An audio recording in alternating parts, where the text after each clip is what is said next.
AC generator में आज हम लोग पढ़ेंगे इसकी वर्किंग, कि किस तरह से एसी जनरेटर वर्क करता है, कैसे सर्किट में करंट फ्लो होगी, ये सारी चीज़ें हमको देखनी है और ये बहुत आसान है। तो थोड़ा सा आप ध्यान से देखेंगे तो ये बड़ी जल्दी आपको समझ में आ जाएगा। ये कॉइल है, आपको याद है अभी हाल ही में हम लोग प्रेरित विद्युत वाहक बल और प्रेरित धारा की दिशा पढ़ रहे थे। तो आपको बताया गया था प्रेरित धारा की दिशा अगर किसी कंडक्टर में पता लगानी है तो अगर चुंबकीय क्षेत्र में एक चालक, धारावाही नहीं सॉरी, चुंबकीय क्षेत्र में अगर एक चालक ऐसे गति कर रहा है तो उस पे कंडक्टर में करंट नीचे की ओर होगी या नीचे से ऊपर की ओर होगी। उसके लिए एक रूल आपको बताया गया था, राइट हैंड। दो रूल्स बताए गए थे, उनमें से एक राइट हैंड रूल भी शामिल था। राइट हैंड रूल में कैसे आपको बताया गया था कि ये जो हमारा फर्स्ट फिंगर होगा इसको आपको बी की तरफ रखना है, अंगूठे को किसकी तरफ रखना है, उस दिशा में जिस दिशा में चालक गति करता है, चालक के वेग की दिशा में थंब को रखना है। उस वक्त जो ये मिडिल फिंगर होगी आपकी, ये आपको बताएगी कि कंडक्टर में धारा की दिशा क्या है। समझ में आई कुछ हमारी बात? और इसके लिए मैंने आपको बड़ा आसान से बताया था, VBI, velocity, magnetic field, current.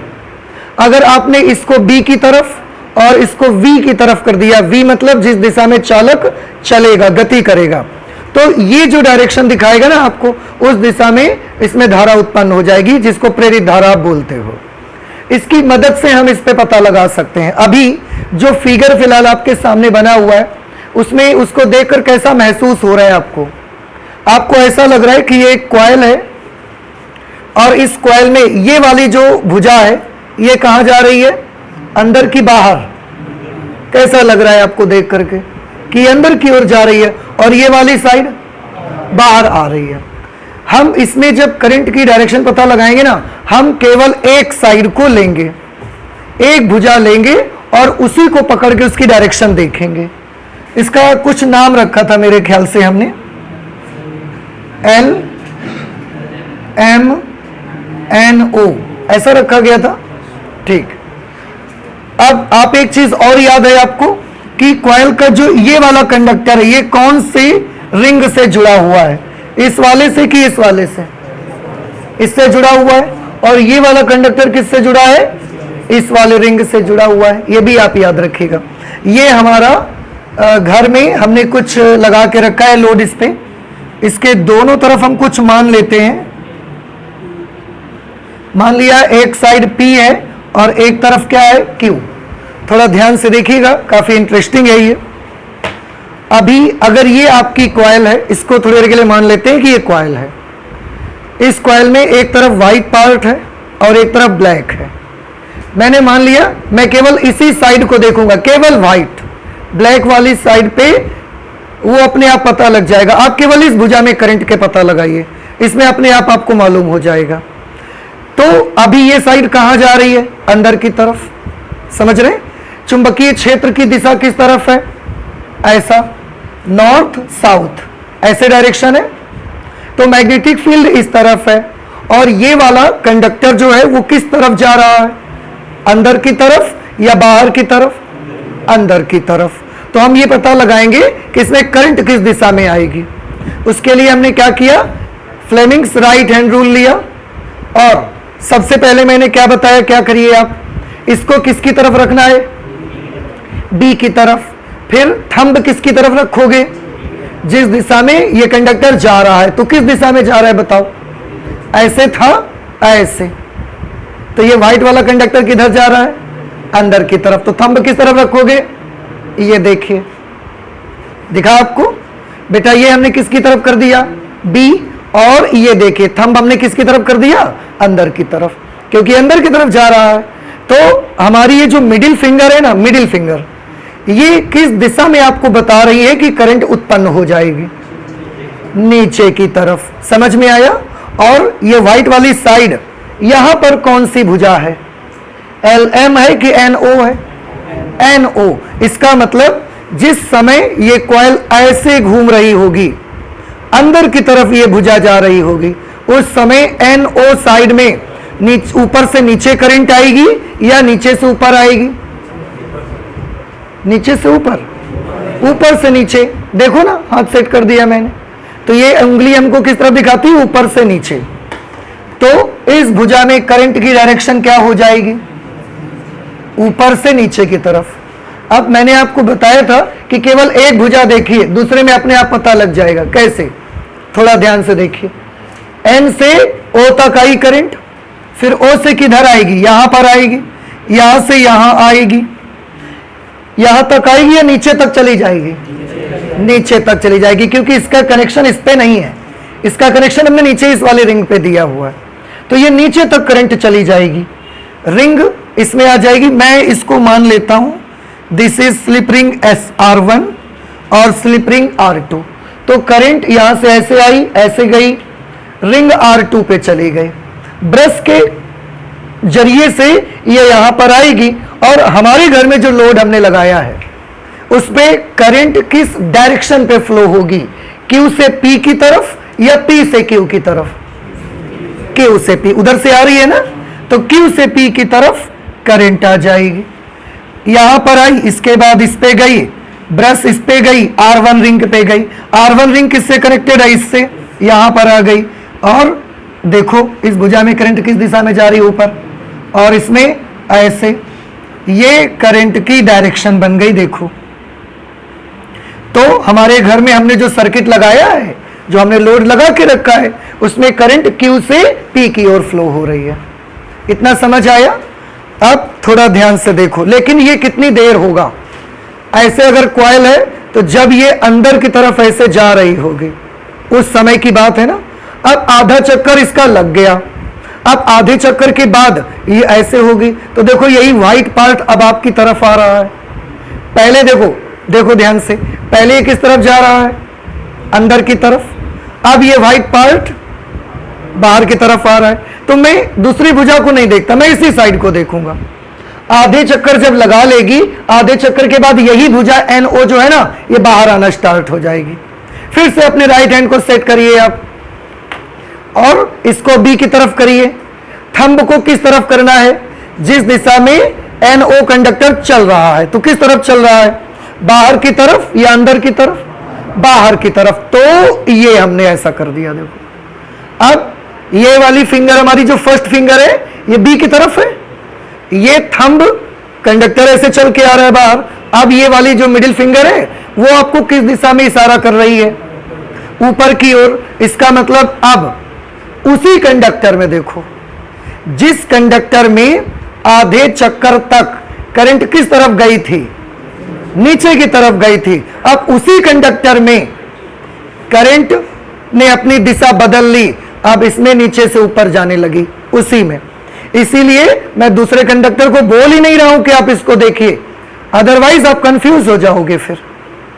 तो जिस कंडक्टर में अभी तक करंट ऊपर से नीचे जा रही थी और हमारे सर्किट में Q से P की ओर जा रही थी, अब आधे चक्कर के बाद वो कंडक्टर जब ऐसा बाहर की ओर आना शुरू हुआ, उसी में करंट जो हो गई वो नीचे से ऊपर जाना शुरू हो गई। हमने हाथ सेट करके देखा, अगर नीचे से ऊपर जाना शुरू हो गई तो अब देखिए उसी कंडक्टर की बात कर रहे हैं ना, चलो ये बने रहने देते हैं। अच्छा,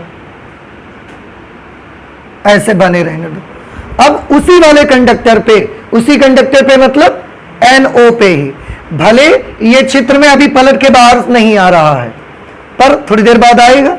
अब इसमें तो नहीं आएगा कभी। देखो, ये कोई चलायमान चित्र तो है नहीं, वीडियो तो है नहीं, तो इसमें तो नहीं आएगा। बट आप बड़े समझदार हैं और इतनी चीज तो आप समझ गए होंगे कि पहले ये पीछे से जाएगा और फिर यही भुजा निकल के आगे की तरफ आ रही होगी। अब इसी भुजा में करंट किस दिशा में आएगी? नीचे से ऊपर की तरफ। देखो, इसी साइड में अब नीचे से ऊपर हो गई करंट। और कब होगा? जब ये वाली भुजा पीछे से होकर ऐसा बाहर आ रही होगी इसी भुजा में। अब ये करंट यहां जाएगी, फिर यहां पर ऐसे आएगी, यहां पर ऐसे आएगी, ऐसे आएगी, ऐसे। यहां रिंग R1 में जाएगी या R2 तक जाएगी? R1 में, क्योंकि इसका कनेक्शन R1 में है। फिर यहां पर ऐसे, यहां पर ऐसे और हमारा जो सर्किट लगा हुआ है, हमारा जो लोड लगा हुआ है, अब करंट P से Q तक जा रही है। फिर यहां से ऐसे इस तरह से करंट ने, देखिए बेटा, करंट ने अपनी डायरेक्शन बदल ली, तो हमें तो ये सब कुछ दिखता नहीं है, हमें तो ये दिखा। और उसमें हम क्या देखते हैं कि जब ये कॉइल ऐसा घूमती है ना, तो जब ये व्हाइट वाला कंडक्टर अंदर की तरफ जाता है तो हमारे सर्किट में करंट Q से P की ओर आती है, और आधे चक्कर के बाद जब ये बाहर आना शुरू हो जाता है तो हमारी उसी सर्किट में P से Q जाना शुरू हो जाती है। करंट ने अपनी डायरेक्शन बदल ली कि नहीं बदल ली? और ये काम कितनी देर में होता रहता है? हर आधे चक्कर के बाद। अभी बताओ, अगर आप समझ गए, करंट सर्किट में बताइए किधर से किधर की तरफ है? P से Q कि Q से P? P से Q। आप बताइए, Q से P हो गई क्योंकि व्हाइट वाला अंदर जाने लगा। आप बताइए, फिर P से Q। आप बताइए, समझ आ गया अब आपको? तो हर आधे चक्कर में देखिए, जब ये ऐसे जाती है, आधे चक्कर लगा, केवल आधे साइकिल तक करंट Q से P तक आई, और आधे साइकिल के बाद करंट P से Q जाना शुरू हो गई। तो करंट बार बार अपनी डायरेक्शन क्या करती है? बदलती है। और कितनी देर बाद बदलती है? हर आधे साइकिल में अपनी डायरेक्शन को बदल लेती है। और यही तो अल्टरनेटिंग करंट है। प्रत्यावर्ती धारा में आपने पढ़ा हुआ था, प्रत्यावर्ती धारा एक ऐसी करंट है जो सर्किट के किसी एक बिंदु पर दोनों दिशाओं में बहती है। इस डायरेक्शन पे भी फ्लो होती है और इस डायरेक्शन पर भी फ्लो होती है। समझ आ रहा है आपको? और दोनों दिशाओं में बह रही है आपके सर्किट में। देखिए, बस इतना सही है इसका वर्किंग, बट आपको समझ में आना चाहिए। तो क्या अब मैं ये समझ जाऊं कि आप समझ गए हो? समझ में नहीं आया तो इसकी वर्किंग जब भी आप समझिएगा ना, किसी एक कंडक्टर को लेके ही समझिएगा आप। अभी ये अंदर जा रहा है, थोड़ी देर बाद ये अंदर जाने लगेगा। अभी आपने इसको लेके समझा, फिर आप इसको लेके समझने लगोगे तो फिर आपको कंफ्यूजन आ जाएगा। एक कंडक्टर रखिएगा, उसी कंडक्टर में आधे चक्कर तक ऊपर से नीचे, फिर आधे के बाद नीचे से ऊपर, फिर आधे के बाद ऊपर से नीचे, फिर आधे के बाद नीचे से ऊपर। और इसका इफेक्ट सिर्फ जनरेटर के अंदर नहीं, वो हमारे सर्किट में यहां पर आता है। और करंट बार बार अपनी डायरेक्शन बदलती रहती है। समझ आ रही है आपको? अभी हम इसका ग्राफ भी बना के देखेंगे, उससे और ज्यादा क्लियर होगा। लेकिन क्योंकि वर्किंग आपने समझा है तो हम चाहते हैं कि 4 लाइंस इसकी वर्किंग के लिए लिख लेते हैं जरा हम लोग। ठीक है, लिखिए। कार्यविधि में जब कुंडली को चुंबकीय क्षेत्र में तेजी से घुमाया जाता है तो कुंडली के पहले अर्धचक्र में माना कुंडली की भुजा NO अंदर की ओर गति करती है। मान लिया, कहीं से तो आपको स्टार्ट करना पड़ेगा। तो ये NO अंदर की ओर गति करती है। उस समय दाएं हाथ के नियम से भुजा NO में प्रेरित विद्युत धारा N से O की ओर तथा हमारे घर के परिपथ में Q से P की ओर प्रवाहित होगी। अभी आपने किया था N से O की ओर, और हमारे घर के परिपथ में Q से P की ओर प्रवाहित होती है। परंतु कुंडली के अगले अर्ध चक्र में, मतलब जब ये चक्कर पूरा होगा उसके बाद जब ये बाहर आने लगेगी, अगले अर्ध चक्र में जब भुजा NO बाहर की ओर गति करती है, उस समय दाएं हाथ के नियम से भुजा NO में ही, उसी साइड में, दूसरी साइड की बात नहीं कर रहे हैं, भुजा NO में ही प्रेरित विद्युत धारा O से N की ओर, नीचे से ऊपर की ओर तथा हमारे घर के परिपथ में P से Q की ओर करंट फ्लो होती है। ठीक, पुनः कुंडली के अगले अर्धचक्र में जब भुजा NO अंदर की ओर गति करती है, फिर जब ये भी आधा चक्कर पूरा हो जाएगा फिर से ये भुजा अंदर की ओर जाना शुरू हो जाएगी। अगले आधे चक्कर के लिए तैयार है वो। NO अंदर की ओर गति करती है, उस समय दाएं हाथ के नियम से भुजा NO में प्रेरित विद्युत धारा पुनः N से O की ओर, जब ये फिर अंदर जाने लगेगी तो फिर से N से O की ओर करंट आ जाएगी तथा हमारे घर के परिपथ में Q से P की ओर प्रवाहित होती है। और यही क्रिया ना बार बार दोहराई जाती है। बस कॉइल घूमती रहती है, ये लगातार होता रहता है अपने आप से। इस प्रकार बाह्य परिपथ में कुंडली के अर्धचक्र तक धारा एक दिशा में तथा शेष आधे चक्र तक धारा दूसरी दिशा में प्रवाहित होती रहती है। आधे चक्र तक करंट एक डायरेक्शन पे और आधे चक्र के बाद करंट डायरेक्शन बदल देती है अपनी, इस दिशा में फ्लो होती रहती है। ठीक है, तो ये इसका वर्किंग है। इसके बाद हमने जो लास्ट क्लास में विद्युत वाहक बल की एक इक्वेशन बनाई थी, आपने देखा वो इक्वेशन टाइम पर डिपेंड कर रही थी। तो हम विद्युत वाहक बल और टाइम इनके बीच एक ग्राफ बनाना चाहते हैं और देखना चाहते हैं कि टाइम के साथ विद्युत वाहक बल का परिवर्तन किस तरीके का है। ठीक है, आप प्लीज इसे नोट करें, इसके बाद हम उस ग्राफ को बनाते हैं। कुंडली में उत्पन्न विद्युत वाहक बल और समय के बीच ग्राफ। क्या ये याद है आपको कि विद्युत वाहक बल और समय के बीच इक्वेशन क्या बनी थी? हमारी इक्वेशन आई हुई थी ई नॉट साइन ओमेगा टी। क्या आपको याद है कि ई नॉट क्या चीज है?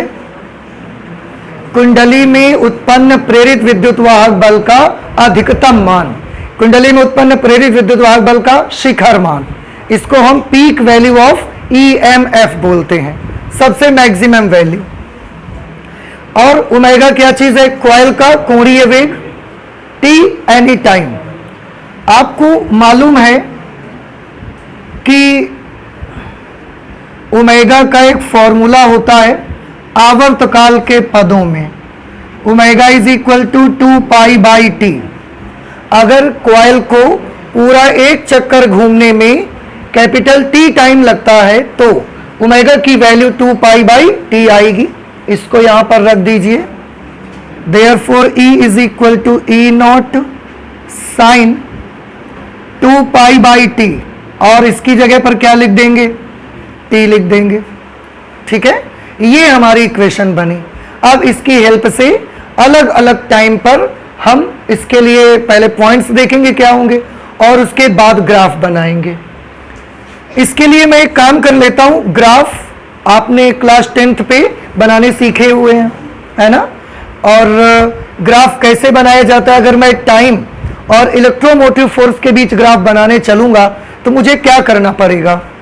इनमें से एक क्वांटिटी को मुझे बदलना पड़ेगा अपने आप से, और उसके अनुसार दूसरी क्वांटिटी कैसे बदलती है ये हमको वहां देखना पड़ेगा।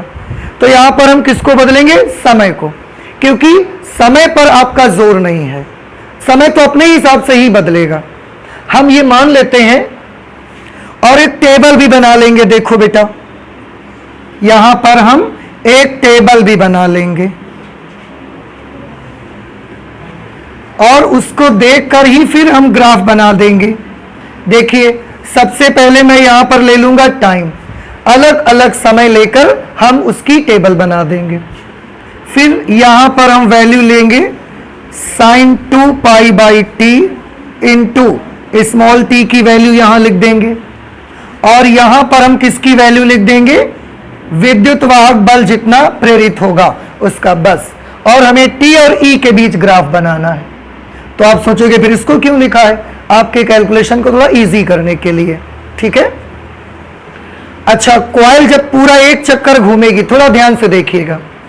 हमने मान लिया कुंडली जब पूरा एक चक्कर लगाएगी, ऐसा पूरा एक चक्कर लगाएगी, ये कब मानेंगे कि व्हाइट वाला पार्ट अभी यहां पर है? अगर ये यहां से चलना शुरू कर, यहां से स्टार्ट हो रही है, ऐसा चलते चलते फिर ऐसे आ जाएगी, एक चक्कर हो गया। मान लिया जब पूरा एक चक्कर लगाती है और यहां से उसने स्टार्ट किया, तो यहां पर जहां से शुरू करेगी वहां पर टाइम कितना है? 0। और पूरा एक चक्कर लगने के बाद जब वो फिर से अपनी जगह पर आ जाएगी तो वही टाइम कितना हो जाएगा? टी। आवर्तकाल टी माना है, एक चक्कर लगाने का समय, एक चक्कर लगाने के समय को आवर्तकाल बोलते हैं ना, और उसको हमने कैपिटल टी माना हुआ है। तो यहां से स्टार्ट करेगी, तो जब स्टार्ट करेगी तो टी इज इक्वल टू 0, और जब कॉइल पूरा एक चक्कर लगा के आ जाएगी तो small T is equal to capital T के बराबर हो जाएगा। आधे चक्कर में टी की वैल्यू कितनी होगी? Very good, T by 2। पूरे एक चक्कर में अगर कैपिटल टी टाइम लग रहा है तो हाफ साइकिल में कितना लगेगा? T by 2। तो 1/4 साइकिल में जब केवल यहां से आएगी तो कितना? उस समय टी की वैल्यू कितनी होगी? T by 4। एक चौथाई चक्कर चलने में, एक चक्कर चलने में कैपिटल टी, तो एक चौथाई चक्कर चलने में एक चौथाई कैपिटल टी का कर दो, और जब कॉइल यहां पर आएगी तो उस समय टी की वैल्यू उस समय t की वैल्यू होगी 3t/4। देखो बड़ा सिंपल है, 1/4, 2/4, 2/4 करो आधा बन जाएगा, 3/4 और फिर जब यहां पर आ जाएगा 4/4। तो जब 4/4 कर दोगे तो एक ही तो आ जाएगा। समझ रहे हैं आप? तो इस तरीके से यहां पर कौन कौन से टाइम लेंगे हम? सबसे पहले हमने लिया t/4 टाइम, नहीं सॉरी 0 से स्टार्ट करेंगे। सबसे पहले टाइम कितना है उस समय? 0। थोड़ा सा एक काम और कर लेते हैं कि अगर आपको ऐतराज ना हो तो, कोई ऐतराज तो नहीं है आपको? चलिए, आप बड़े अच्छे हो यार, किसी काम के लिए ऐतराज नहीं करते आप। नहीं तो बहुत सारे बच्चे कहते हैं कि इतना मत पढ़ाओ, थोड़ा सा पढ़ाओ बस। मैं थीटा भी नोट करना चाहता हूं बेटा, थीटा भी नोट करना चाहता हूं मैं। उससे ना जब हम ग्राफ बनाएंगे आपको देखो बहुत अच्छा आइडिया मिलेगा, बहुत अच्छा लगेगा आपको, और अच्छा ना लगे तो आप हटा दीजिएगा फिर इसको। चलिए, सबसे पहले टाइम मैंने कितना ले लिया? 0। पता है ना क्यों ले लिया है मैं? अगर 0 लेंगे तो प्लीज टेल मी कि थीटा की वैल्यू क्या होगी? क्या किसी को याद है थीटा का फॉर्मूला क्या था? कल बताया मैंने आपको, theta is equal to omega T. तो थीटा की वैल्यू कितनी? टी की जगह अगर 0 लिख दोगे और ओमेगा की जगह पर क्या लिखेंगे? 2π/t into T. तो साथ में थीटा को भी देखते जाएंगे हम लोगों के। टी जब 0 होगा तो थीटा कितना होगा? बिल्कुल 0 हो गया। अब थीटा 0 हो गया, यहां टी की जगह 0 लिखिए आप, ये पूरा एंगल 0 हो जाएगा। तो साइन 0 की वैल्यू कितनी होगी? 0। अब अगर ये साइन 0 0 हो गया तो ई का मान कितना हो जाएगा? 0। ठीक है। इसके बाद टी को हम कितना ले लेते हैं? t/4। कितना चक्कर घूम गई कॉइल? 1/4। यहां थी, ऐसे आ गई, बस 1/4। क्योंकि अगर ऐसा कर देंगे तो आधा चक्कर है ना। समझ रहे हैं मेरी बात को? ऐसे है कॉइल, ऐसे आ गई, एक चक्कर का 1/4 पार्ट अभी उसने घूमा। ऐसे आएगी तो आधा, ऐसे 3/4 और ऐसे पूरा एक चक्कर। क्लियर? t/4 होगा तो थीटा कितना आएगा बताओ? यहां पर t/4 लिखेंगे, t से t कैंसिल, 2 से 4 को काटा 2 बार में, π/2। तो थीटा कितना बन गया? π/2। थोड़े से कैलकुलेशन कर लो आप, ठीक है? ये बड़ा सिंपल है, आप करोगे आपको आ जाएगा। तो थीटा की वैल्यू कितनी बन गई भैया? π/2। अरे बउआ, साइन के साथ ये थीटा तो आए कि दूसरा कुछ आए बताओ? साइन थीटा, बस थीटा को हमने मान लिख दिया उसका, एक्चुअली ये थीटा ही है। तो थीटा कितना हो गया? π/2। And what is the value of sine π/2? Sine π/2 is 1। And if sine π/2 is 1 then what will be e equal to? अगर इसका मान 1 हो गया तो 1 का गुणा किससे होगा? E0 से। तो इसकी वैल्यू E0 आ जाएगी। नहीं समझ में आया? आया? अरे भाई आप लोग कुछ तो बोलते ही नहीं है। अच्छा बेटा, बहुत अच्छा लगता है जब आप बोल देते हो तो। अच्छा, तीसरा टाइम क्या लेना चाहिए बताइए जल्दी से? t/2। अगर आप इसकी जगह t/2 लिखोगे, अब बताइए क्या थीटा बनेगा? t/2। चलो हम लिख के दिखाते हैं, t/2। t से t कैंसिल, 2 से 2 cancel, theta is equal to, very good. अब अगर थीटा पाई हो गया तो साइन पाई, साइन पाई का मान 0। अगर साइन पाई 0 हुआ तो 0 ई साइन थीटा 0 हो गया। अब अगर ये 0 हो गया तो ई भी 0। ठीक है। उसके बाद अब हम t की जगह पर फिर क्या लेना चाहते हैं? 3t/4। अब t की जगह पर हमने ले लिया 3t/4। सबसे पहले थीटा बताओ, t से t कैंसिल और 2 से इसको काटो तो आ जाएगा 3π/2। 3π/2 मीन्स 270 डिग्री। और 270, पहले एंगल नोट कर लो, 3π/2। और 270 डिग्री पर साइन कितना होता है? साइन 270 -1। -1 को बेटा जब ई नॉट से मल्टीप्लाई करेंगे क्या आ जाएगा? ये पहले तो इसकी वैल्यू कितनी, -1, और जब -1 को ई नॉट से मल्टीप्लाई करेंगे तो माइनस ई नॉट, ठीक है। और लास्ट टाइम क्या ले लेना है आपको, चक्कर लगा के जब अपनी जगह पर पुनः आ जाएगी तो small T is equal to capital T. Oh I am sorry, T की जगह पर मुझे लिखना चाहिए था उस समय थीटा कितना होगा, तो इस टी की जगह कैपिटल टी नोट कर लो आप। टी से टी कैंसिल, क्या आ गया? 2 पाई। वेरी गुड, अब आप समझ गए। देखो तो एंगल कितना आ गया भैया? 2 पाई। और साइन 2 पाई का मान बताओ? It is again 0। अरे भाई जहां पर 0 था वहीं तो 2 पाई होता है, इसलिए अगर साइन 0 का मान 0 तो साइन 2 पाई का मान भी 0। और अगर ये 0 हो गया तो ई कितना हो गया? 0। फिर से यही चीज आ गई।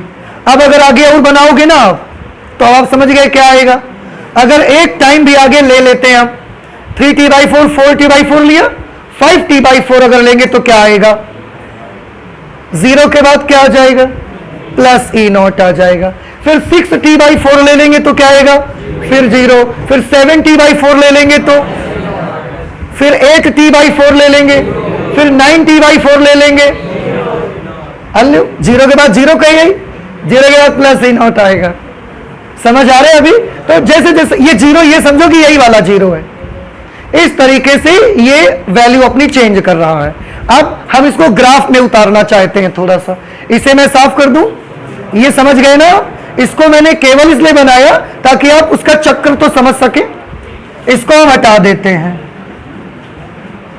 आपको नोट करना हो घर जाके नोट कर लीजिएगा। देखिए ध्यान से, अब अगर हमको विद्युत वाहक बल और टाइम के बीच ग्राफ बनाना है तो ये देखिए मैंने ऐसे एक्सिस बना ली, एक्स एक्सिस, और यहां पर बना ली मैंने वाई एक्सिस। और हम करेंगे ये कि एक्स अक्ष की तरफ तो हम टाइम ले लेंगे। ये जो एक्स एक्सिस आप देख रहे हैं ना बेटा, इस पे हमने भैया क्या ले लिया? टाइम ले लिया, सेकेंडों में चलेगा ये टाइम। इसके बाद जो वाई एक्सिस है इसकी तरफ हमने लिया विद्युत वाहक बल। अब हमने बेटा एक चीज और देखी, कभी विद्युत वाहक बल प्लस है और कभी माइनस में भी है। विद्युत वाहक बल माइनस में होने का मतलब क्या है? माइनस आने का मतलब यह है कि उसने अपनी डायरेक्शन क्या कर दी है? बदल ली है। माइनस आने का और कोई ऐसा मतलब नहीं है। विद्युत वाहक बल के आगे नेगेटिव साइन आना इस बात का इंडिकेशन है कि उसकी डायरेक्शन चेंज हो गई है। अभी एक दिशा में उत्पन्न रहा होगा, फिर उसने अपनी दिशा बदल दी होगी, तो नेगेटिव का बस इतना मीनिंग है। इसलिए मुझे दोनों टाइप के लेने पड़ेंगे, प्लस ईएमएफ और माइनस ईएमएफ। मैंने मान लिया ऊपर की तरफ प्लस वाला विद्युत वाहक बल ले रहे हैं हम, और नीचे की तरफ ले रहे हैं माइनस वाला विद्युत वाहक बल। पूरा नाम नहीं लिखा है क्योंकि इससे पहले हम कई बार लिख चुके हैं, तो आप समझ सकते हो। तो अगर प्लस ईएमएफ आएगा तो किधर की तरफ हमको लेना है उसे? ऊपर साइड। और अगर नेगेटिव वाला ईएमएफ है तो नीचे साइड हमको लेना है, ठीक है। और उसमें भी ईएमएफ की भी अपनी एक मैक्सिमम वैल्यू आती है। उस मैक्सिमम वैल्यू को किससे प्रदर्शित करते हैं? ई नॉट से। उसको भी कहीं मान लो, मान लिया कि ये वाली जो वैल्यू है ना, इतनी वैल्यू, ये अधिकतम विद्युत वाहक बल को प्रदर्शित करती है। इससे ज्यादा विद्युत वाहक बल उत्पन्न नहीं होता। अब क्योंकि ये पॉजिटिव डायरेक्शन पे है तो ये प्लस ई नॉट है। इतनी ही डिस्टेंस पर नीचे यहां पर ले लेते हैं। अब देखो ये भी मैक्सिमम ईएमएफ है, but because this is in negative direction तो हम इसको क्या ले लेते हैं? Minus E not. तो जब हमें प्लस ई नॉट की बारी आएगी तो हम इस लाइन से इतनी दूरी पर निशान लगाएंगे। अगर यहां है तो इतनी दूरी पर यहां लगा देंगे इसके सामने निशान, और अगर माइनस ई नॉट आएगा तो इस रेफरेंस लाइन से इतनी डिस्टेंस पर निशान लगा दिया करेंगे हम, ठीक। हमने विद्युत वाहक बल ले लिया। अब टाइम लीजिए अक्ष पे। टाइम को हमने चौथाई चौथाई करके माना हुआ है। सबसे पहले यहां टाइम लिया, ये टाइम कितना? 0। 0 से स्टार्ट किया हमने। अच्छा, उसके बाद इसको कुछ मान लो यहां पर थोड़ी दूरी पर, ये हमने टाइम क्या ले लिया, t/4। फिर थोड़ी दूरी पर यहां पर t = t/2। फिर थोड़ी दूरी पर बराबर बराबर डिस्टेंस पर हम बना लेंगे, तो t = 3t/4। और फिर इतनी डिस्टेंस पर यहां पर आ जाएंगे, t = कैपिटल T। तो बराबर बराबर दूरी पर हमने टाइम के ये वाले निशान बना लिए, 0, t/4, t/2, 3t/4 और कैपिटल T। आई होप कि ये चीज समझ आ रही है आपको। अब ये नक्शा तो तैयार है, अब इसमें पॉइंट्स लगाने बाकी हैं मुझे। तो अब आप मुझे बताइए, जब टाइम 0 है तो विद्युत वाहक बल भी कैसा है, 0।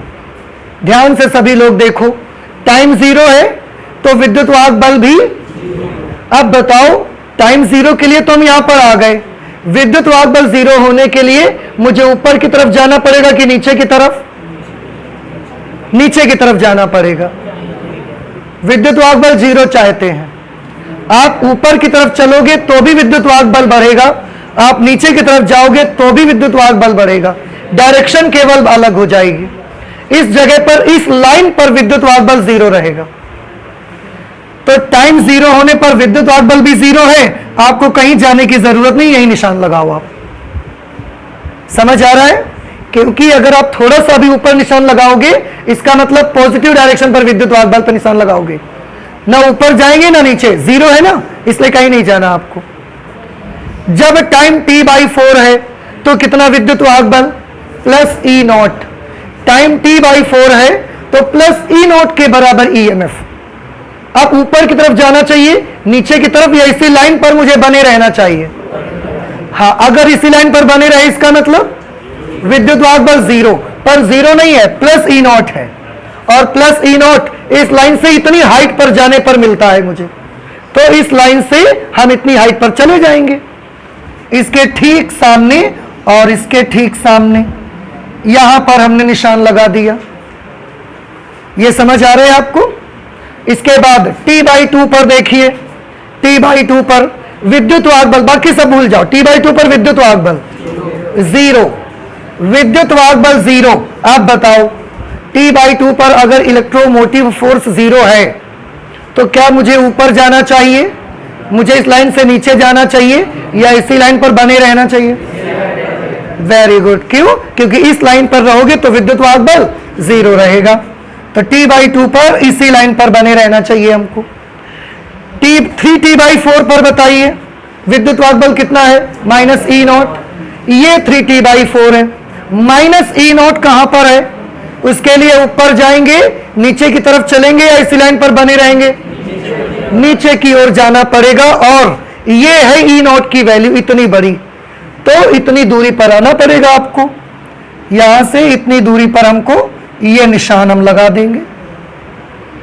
जब T पर होंगे उस वक्त विद्युत वाहक बल कितना है, 0। T पर विद्युत वाहक बल 0। प्लीज एक बार फिर से बताइए, क्या मुझे ऊपर जाना चाहिए, नीचे, ऐसी लाइन पर बने रहें? Very good. क्यों? क्योंकि विद्युत वाहक बल 0 है T पर, तो इसी लाइन पर बने रहें। कंप्लीट हो गया एक चक्कर। आप जानते हो, इसको और भी ज्यादा अच्छा बनाने के लिए, और भी ज्यादा समझ में आए, मैं कुछ और परिवर्तन करना चाहता हूं। और देखिएगा, जब वो चेंजेस करूंगा ना, आपको और बहुत अच्छा लगेगा। और कैसे परिवर्तन करेंगे, उसके लिए देखो, चुंबकीय क्षेत्र तो हम ऐसा ही मानेंगे भाई, किधर से, इधर से इधर की तरफ, अभी फिगर बना था। और कॉइल को ना, कॉइल को अभी तक हम ऐसा घुमा रहे थे, अब हम आपको इसका टॉप व्यू दिखाएंगे। टॉप व्यू में ये भुजा दिखेगी आपको केवल। समझ आ रहा है? तो मैग्नेटिक फील्ड ऐसा, और टॉप व्यू देखोगे तो ऐसे, और ये कॉइल ऐसे घूमती जाएगी। तो कभी ये वाली भुजा ऐसे होगी, घूमेगी, कभी ये वाली भुजा ऐसे ऐसे आ जाएगी, फिर ऐसे होगी तो फिर ये भुजा ऐसे ऐसे आ जाएगी, फिर ये ऐसे ऐसे आ जाएगी। समझ रहे हैं? हम आपको इसका टॉप व्यू दिखाएंगे। देखो, बड़ा अच्छा लगेगा आपको देख करके। T बराबर जब 0 है, ये थोड़ा सा जो ज्यादा एक्सटेंड की हुई लाइन है उसको मैं कम कर देता हूं। t बराबर 0 पे ये डायरेक्शन बउआ हमने किसकी बना ली? मैग्नेटिक फील्ड की। And I want to make you see the coil from the top view. Top view से हम आपको दिखाना चाहते हैं। और सबसे पहले कैसी कॉइल रखनी चाहिए, क्या आप बता सकते हैं? कॉइल ऐसी रखनी चाहिए, ऐसी रखनी चाहिए, कैसी रखनी चाहिए मुझे? तो देखो, उसी को समझाने के लिए तो हमने टी का कॉलम अलग से बनाया था। पहले जब टी 0 है तो थीटा कितना है? थीटा क्या होता है, क्या बता सकते हैं आप मुझे? बी और चुंबकीय क्षेत्र की तीव्रता और एरिया वेक्टर के बीच का कोण। ठीक है, एरिया वेक्टर और बी के बीच का कोण कितना होना चाहिए? 0। तो आप जानते हैं उस वक्त भैया कॉइल को आपको ऐसा रखना पड़ेगा। ऐसा मतलब ऐसे रख दिया कॉइल हमने, देख रहे हैं आप? नहीं समझ में आई? ऐसा रखा तो आपको ये वाली भुजा कैसे दिखेगी? ऐसे ऊपर नीचे। अब अगर ये भुजा ऐसे दिख रही है तो इसका एरिया कहाँ है? ये है, ऐसा एरिया है। एरिया वेक्टर कहां पर होगा? लंबवत। तो इस दिशा में एरिया वेक्टर आ जाएगा इसका। ये एरिया वेक्टर आ गया। और थीटा कितना है इस कंडीशन पे? आ गया, देखो, समझ रहे हैं आप? और इसको कुछ नाम दे दो। कॉइल जब मानी थी तो एल एम एन, ऊपर वाली भुजा में क्या क्या था? एल एम एन ओ माना था, तो एम और एन था ऊपर नीचे, और इसको हमने ऐसा रख दिया है तो एम एन ऐसा कर लो, एम एन। ये समझ में आपको ज्यादा आएगा। ठीक है, अच्छा ये बताओ t/4 पर यही कैसा फिगर बनेगा इसी का?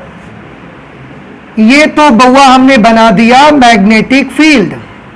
ठीक है, t/4 पर एंगल कितने रहने चाहिए? π/2। तो ये कॉइल ना ऐसे घूम रही है कि नहीं घूम रही है? घूम करके चौथाई चक्कर के बाद ये ऐसे आ जाएगी। ऐसे थी, ऐसे घूम गई, तो यहां पर क्या आ गया? m, और इधर कौन आ गया? n। इसका एरिया वेक्टर बताओ। मतलब कॉइल कैसे हो गई है? ऐसे रखी थी हमने, ऐसे घूम के ऐसे हो गई है। अब ये साइड ऐसे दिख रही, देखो आपको। अब एरिया वेक्टर किधर की तरफ? Up side. तो एरिया वेक्टर अप साइड बना दिया मैंने। This is area vector. Now you can see that angle between the magnetic field vector and area vector is 90 degree. देख रहे हैं आप? 90 degree means in radian it is known as π/2, π/2। Okay, ये t/4 पर π/2। I hope की ये चीज समझ आ रही है आपको? ये है कॉइल का ऊपरी पार्ट। ये t/2 पर मैग्नेटिक फील्ड तो हमेशा का हमेशा ऐसा रहेगा। कॉइल कैसे हो जाएगी बताओ? घूमना समझ आ रहा है ना आपको? कॉइल पहले ऐसी बनाई थी हमने, फिर घूम के ऐसी बनाई थी, घूम के ऐसी हो चुकी है। अब और चौथाई चक्कर घुमा दो इसको, ऐसे आ जाएगी। अब यही कॉइल का टॉप व्यू कैसा दिखेगा आपको? अप साइड और डाउन साइड में दिखेगा आपको, वर्टिकल डायरेक्शन पे। ये ऐसे आ जाएगी। तो ये कॉइल का टॉप व्यू जब देखोगे तो ये है उसका। अब बताओ एम कहां है, एन कहां है इसका? अभी एम यहां एन यहां पर आ गया था, ऐसे थी फिर ऐसे हो गई, अब ऐसे हो जाएगी। तो एम नीचे की ओर, एन ऊपर की ओर। ठीक है, एरिया वेक्टर बताइए इसका। कॉइल ऐसे आ चुकी है, एरिया वेक्टर ये आ गया, देखो आ गया ऐसा। एरिया वेक्टर ये हमने बना दिया। तो बी और ए के बीच का एंगल कितने का आ गया? बिल्कुल अपोजिट, 180 मींस पाई। तो t/2 पर पाई आ गया। क्लियर? 3t/4 पर बात करो। बी तो ऐसे ही बनेगा। कॉइल कैसे बनेगी? कॉइल का ये टॉप व्यू अभी ऐसे आ चुका है, अब और घूम जाएगी तो ऐसे हो जाएगा। एरिया वेक्टर जो ऐसे था वो घूम करके नीचे आ जाएगा। ठीक है, तो कॉइल का फेस ऐसा, एरिया वेक्टर नीचे की तरफ। ये कॉइल ऐसी आ गई, इधर ही बना देते हैं हम। M कहाँ है और N कहाँ है बताइए। इधर पे कौन पड़ेगा, N पड़ेगा, और इधर पे कौन होगा, एरिया वेक्टर बताओ, ऊर्ध्वाधर नीचे की ओर, ये एरिया वेक्टर। अब इसके और इसके बीच का एंगल कितना हो गया, 180, 270। यहां पर कितना एंगल था, 180। यहां पर कितना एंगल था, 90। यहां पर 0, ठीक है। यहां 270, तो 3t/4 पर 3π/2, 270 डिग्री। T पर मैग्नेटिक फील्ड तो ऐसा ही रहेगा, कॉइल का क्या होगा, कॉइल और चौथाई चक्कर ऐसे घूम जाएगी। तो M जो इधर है और N इधर है, अब M घूम के कहां चला जाएगा, ऊपर की ओर, और N घूम करके कहां पर आ जाएगा, नीचे की तरफ। तो ये M हो गया और ये साइड हो गई N। एरिया वेक्टर कहां पर आ जाएगा, ऐसे है अभी, ये एरिया वेक्टर आ जाएगा। और सभी बच्चे ध्यान से देखें, वही कंडीशन आ गई पुरानी वाली, प्रारंभिक वाली आ गई। तो प्रारंभिक वाला इसलिए तो मान भी तो आया था, समझ रहे हैं। अब यहां पर कोण कितना हो गया, 0 डिग्री। कॉइल ने अपना पूरा एक चक्कर कंप्लीट कर लिया। जब हमने ये बनाया, अब शायद आपको एक बात समझ में आ रही होगी कि जब चुंबकीय क्षेत्र के साथ ये कॉइल बिल्कुल लंबवत रहती है, उस समय कितना विद्युत वाहक बल उत्पन्न हुआ, 0। यहां भी चुंबकीय क्षेत्र के साथ कॉइल लंबवत थी, विद्युत वाहक बल 0। यहां भी चुंबकीय क्षेत्र के साथ कॉइल लंबवत है, विद्युत वाहक बल कितना। मतलब साफ है कि अगर चुंबकीय क्षेत्र ऐसा है और कॉइल आपने ऐसे रख दिया, बिल्कुल उसका फेस मैग्नेटिक फील्ड पर लंबवत कर दिया है, तो उस वक्त इस पर कितना विद्युत वाहक बल उत्पन्न होगा, 0। और जब ये घूम के ऐसी हो रही होगी, उस समय सबसे ज्यादा मैग्नेटिक विद्युत वाहक बल इसमें उत्पन्न होगा। फिर ऐसे हो जाने पर विद्युत वाहक बल 0, फिर ऐसे हो जाने पर विद्युत वाहक बल मैक्सिमम। आपको एक चीज डाउट नहीं हो रहा है कि ऐसे में फ्लक्स तो 0 रहता है, लेकिन विद्युत वाहक बल ऐसे में कैसा है, मैक्सिमम।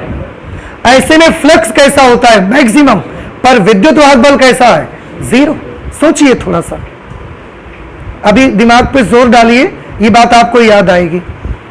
चलो, मैग्नेटिक फील्ड में ऐसी कॉइल लगा दी, फ्लक्स कैसा जाएगा, मैक्सिमम, पर इस समय विद्युत वाहक बल कैसा है, 0। ऐसे में फ्लक्स कैसा, 0, पर विद्युत वाहक बल कितना। ये क्यों हो रहा है, जब फ्लक्स गुजरने वाला 0 होगा तो विद्युत वाहक बल मैक्सिमम, और जब फ्लक्स मैक्सिमम होगा तो विद्युत वाहक बल। क्यों, क्योंकि कॉइल में उत्पन्न प्रेरित विद्युत वाहक बल को फ्लक्स के मैक्सिमम होने से मतलब नहीं है, उसके परिवर्तन से मतलब है उसे। समझ रहे हैं। तो इसमें घर जाकर आपको कंफ्यूजन मत हो, इसलिए मैंने ये बात आपको बता दी कि कभी घर जाकर आपको लगने लगे कि यार फ्लक्स तो इस समय बहुत ज्यादा गुजर रहा है, तो इस समय विद्युत वाहक बल भी ज्यादा होना चाहिए। फ्लक्स 0 हो गया तो विद्युत वाहक बल 0 होना चाहिए। बट आपको एक चीज याद रखनी है, जो ईएमएफ इंड्यूस होता है, it depends upon only change of flux. उसको फ्लक्स मैक्सिमम है, फ्लक्स मिनिमम है, इससे कोई फर्क नहीं पड़ता। फ्लक्स में चेंज जब ज्यादा होगा तो फर्क पड़ता है उसको। समझ आ रहा है आपको। अच्छा, अभी भी ग्राफ बना नहीं है हमारा, ग्राफ बनाइए। ये जितने भी पॉइंट्स है ना, स्मूथली फ्री हैंड इनको मिलाइए आप। स्मूथली फ्री हैंड, इसका क्या मतलब है, इसका मतलब ये है कि ऐसा मत करिएगा आप कि इन पॉइंट्स को धर के पटरी तुम मिलाओ अब चालू कर दो को। स्मूथली फ्री हैंड मिलाओगे आप, कैसे, ऐसे देखिए।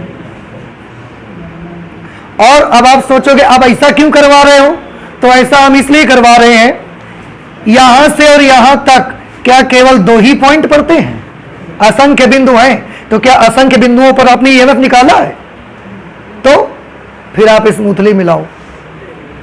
यहां से ऐसा ऊपर की तरफ चलेंगे, यहां पर जाएंगे, फिर ये यहां पर ऐसा आ जाएगा। फिर ये नीचे साइड ऐसा चलेंगे और ये ऐसा आ जाएंगे। ये ग्राफ इसका मिलेगा आपको।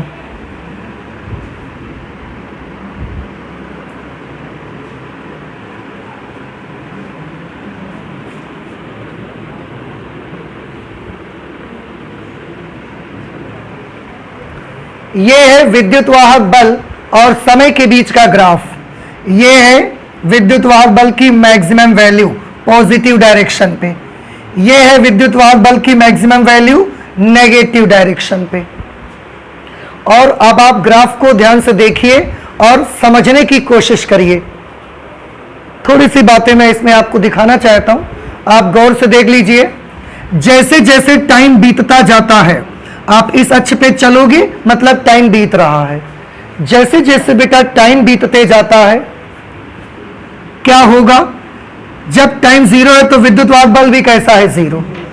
थोड़ा सा टाइम गुजरा, इतना विद्युत वाहक बल उत्पन्न हो गया। थोड़ा और टाइम गुजरा, विद्युत वाहक बढ़ के इतना हो गया। थोड़ा और टाइम गुजरा, विद्युत वाहक बल बढ़ करके इतना हो गया। जब इस टाइम पर पहुंचे मैक्सिमम हो गया। थोड़ा और टाइम बीता, विद्युत वाहक बल देखिए घटना शुरू हो गया, पर डायरेक्शन नहीं बदल रही। अभी ऊपर ही की तरफ है, पॉजिटिव डायरेक्शन पे ही है। थोड़ा सा और टाइम बीता, इलेक्ट्रोमोटिव फोर्स कम हुआ, पर डायरेक्शन अभी पहले ही वाली है, पॉजिटिव डायरेक्शन। और टाइम बीता, इलेक्ट्रोमोटिव फोर्स कम हो गया और यहां पर पहुंचे तो कितना हो गया? जीरो। क्या देख रहे हैं आप? क्या विद्युत वाहक बल लगातार बदलते ही जा रहा है या थोड़ी थोड़ी देर बाद बदलना शुरू होता है? वो लगातार बदलते ही जा रहा है। देखो लगातार बढ़ते जा रहा है, फिर उसी दिशा में कम हो रहा है। तो पहले एक दिशा में बढ़ता है और फिर उसी दिशा में क्या होता है? कम। उसके बाद दिशा बदल देता है। देखो बदल दी दिशा इसने अपनी, नेगेटिव डायरेक्शन पे जाना शुरू हो गया। अब नेगेटिव डायरेक्शन पे ईएमएफ बढ़ना शुरू हो गया, मैक्सिमम हुआ और फिर नेगेटिव डायरेक्शन का ईएमएफ घट करके जीरो हो गया। तो ये विद्युत वाहक बल में हमें क्या मिलता है? देखो दो चीजों के बारे में मैं बात करूंगा। एक विद्युत वाहक बल का परिमाण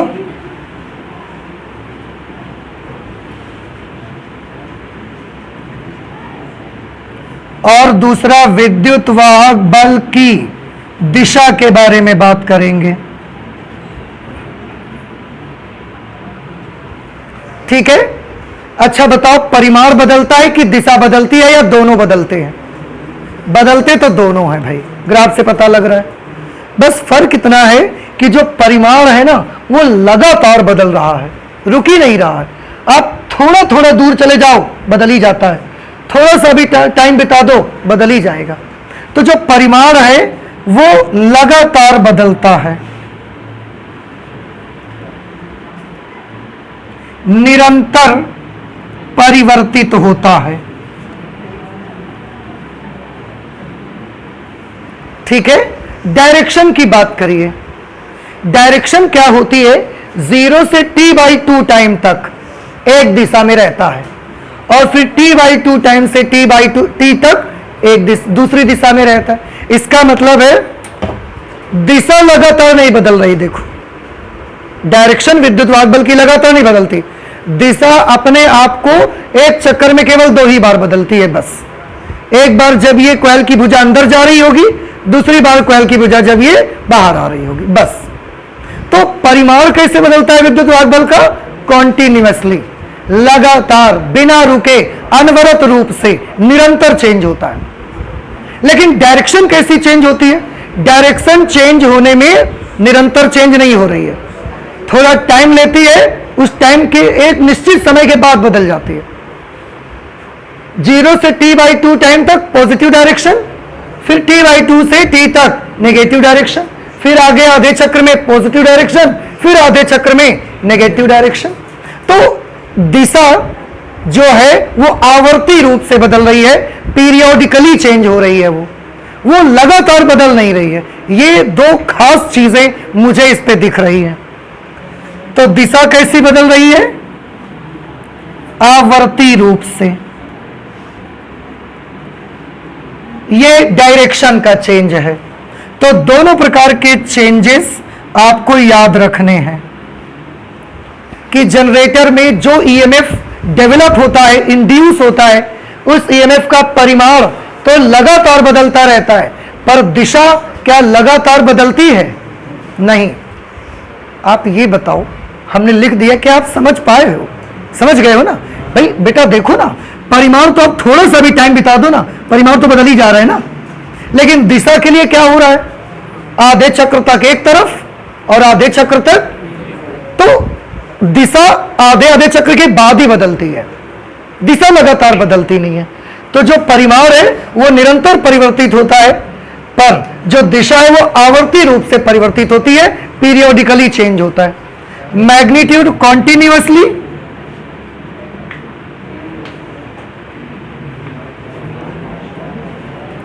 और ये जो चेंज होता है पीरियोडिकली चेंज होता है। ठीक है। अब एक चीज और, इस ग्राफ का, ये ग्राफ किस आकार का है? क्या ये ग्राफ जो आपने विद्युत वाहक बल और टाइम के बीच बनाया है, क्या ये ग्राफ स्ट्रेट लाइन है? क्या ये ग्राफ सर्कल है? क्या ये ग्राफ पैराबोला है? क्या ये ग्राफ इलिप्स है? क्या ये ग्राफ हाइपरबोला है, या और कोई कर्व है? कैसा ग्राफ है ये? बहुत सारे कर्व आपने अपनी मैथमेटिक्स में, अगर आपने लिए तो पढ़ते हैं, क्लास 11th में कॉनिक सेक्शन में आप मैथमेटिक्स में कई कर्व पढ़े हैं। तो क्या आप बता सकते हैं ये कर्व? मैंने कई नाम लिए हैं, straight line, circle, parabola, ellipse, hyperbola, इतने तो पढ़े ही पढ़े हैं आपने। साइन, कॉस, टैन, कॉट, सेक, कॉसेक, इनके भी ग्राफ पढ़े, इनवर्स ट्रिग्नोमेट्रिकल फंक्शन में पढ़े। मैंने एक एक ग्राफ बना बना के आपको बताया है। तो आप प्लीज मुझे बताइए, इस ग्राफ को कौन सा ग्राफ कहना चाहेंगे आप? Circle, sine graph, very good. तो ये कैसा ग्राफ है? इस ग्राफ को हम बोलते हैं, ये साइनोसॉइडल कर्व है, हिंदी में ज्यावक्र कहा जाएगा इसको।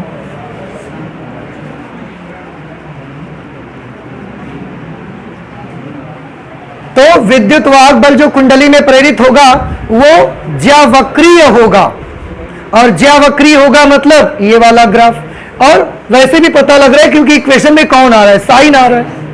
इस तरह से हमने जनरेटर की कॉइल में जो विद्युत वाहक बल उत्पन्न होता है उसका परिमाण, दिशा, ग्राफ, इक्वेशन, बहुत सारी चीजें कर ली है, और ये कंप्लीट हो गया। और आपके घर के जो सर्किट है, अगर ये आपके घर का सर्किट है तो इसमें करंट कैसे फ्लो होती है? एक बार इस दिशा में आधे चक्र तक, और तुरंत आधे चक्र में इस तरफ, फिर इस तरफ। हाँ, एक चीज और देखिए, एक चक्कर में कितनी बार जीरो और कितनी बार मैक्सिमम हो रहा है? यहां से यहां तक एक चक्कर है, 2 बार तो मैक्सिमम हो रहा है, और 2 बार कैसा हो रहा है? आप कहोगे 3 बार जीरो, तो यहां तो शुरू हुआ था, जहां से शुरू करोगे वो जीरो कहां मानोगे? नहीं समझ में आया? तो यहां से तो आपने स्टार्ट किया है। तो बताइए, ये वाला विद्युत वाहक बल एक चक्र में कितनी बार मैक्सिमम होता है? 2 बार। और कितनी बार जीरो होता है? 2 बार। क्लियर है कि नहीं समझ में आई? एक चक्कर में 2 बार मैक्सिमम और 2 बार। अब ये मुझे बताओ याद करके, लास्ट क्लास में मैंने बताया कि हमारे ऑल ओवर इंडिया में जितने जनरेटर चलते हैं उनमें 1 सेकंड में उनका राउंड कितना लगवाया जाता है? 50 चक्कर पर सेकंड। याद आ रहा है? 1 सेकंड में 50 साइकिल। अब फिर से दोनों को कंबाइंड करिए। ये वाला ईएमएफ एक साइकिल में 2 बार जीरो, और 2 बार। साइकिल जब एक होती है तो जीरो कितनी बार हो जाता है? 2 बार, दुगना। तो जब 50 चक्कर लगेंगे तो कितनी बार जीरो होगा? 100 बार। और कितनी बार मैक्सिमम होगा? 100 बार। ये बात समझ में आ गई? और ये 50 चक्कर कितनी देर में लग जाएंगे? With in 1 second only, 1 second में। आया समझ में? तो हमारी ऑल ओवर इंडिया जो जनरेटर चलते हैं उनका फ्रीक्वेंसी क्या होता है? 50 साइकिल पर सेकेंड, और 1 सेकेंड में 2 बार जीरो, 2 बार मैक्सिमम। तो 50 चक्कर में, एक चक्कर में 2 बार जीरो, 2 बार मैक्सिमम, तो 50 चक्कर में 100 बार जीरो, 100 बार मैक्सिमम। और ये 50 चक्कर कितनी देर में लगे? 1 सेकंड के भीतर। इसका मतलब है अल्टरनेटिंग जो वोल्टेज होता है वो 1 सेकंड के अंदर 100 बार मैक्सिमम होता है, 100 बार जीरो हो जाता है। और यही रीजन है कि जो हमारे घर के बल्ब होते हैं वो 100 बार मैक्सिमम होगी तो जलेंगे, और जब मिनिमम होगी, जीरो होगी, तो क्या हो जाएंगे? बुझ जाएंगे। तो आपके घरों के जो बल्ब हैं वो पर सेकंड 100 बार जलते हैं और 100 बार बुझते हैं। तो आप सोचो, हम तो नहीं देखे कभी, आप कैसे देखोगे? आपकी आंख की उतनी क्षमता ही नहीं है कितनी तेजी से होने वाले परिवर्तन को आप देख सको।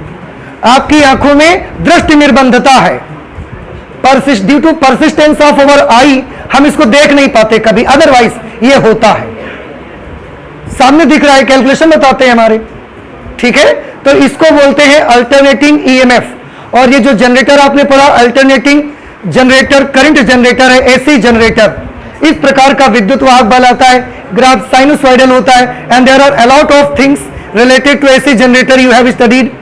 तो अब इसके बारे में सारी चीजें कंप्लीट हैं, और यहीं से स्टार्ट होता है प्रत्यावर्ती धारा का लेशन। समझ में आ गया? तो अब हम तैयार हैं प्रत्यावर्ती धारा के लेशन को पढ़ने के लिए। तो आज हम फिजिक्स में इतना ही रखेंगे, आगे और पढ़ाई करेंगे लेकिन अगली क्लास पे, ठीक है। तो चलते हैं, मिलते हैं नेक्स्ट क्लास पे। Thank you.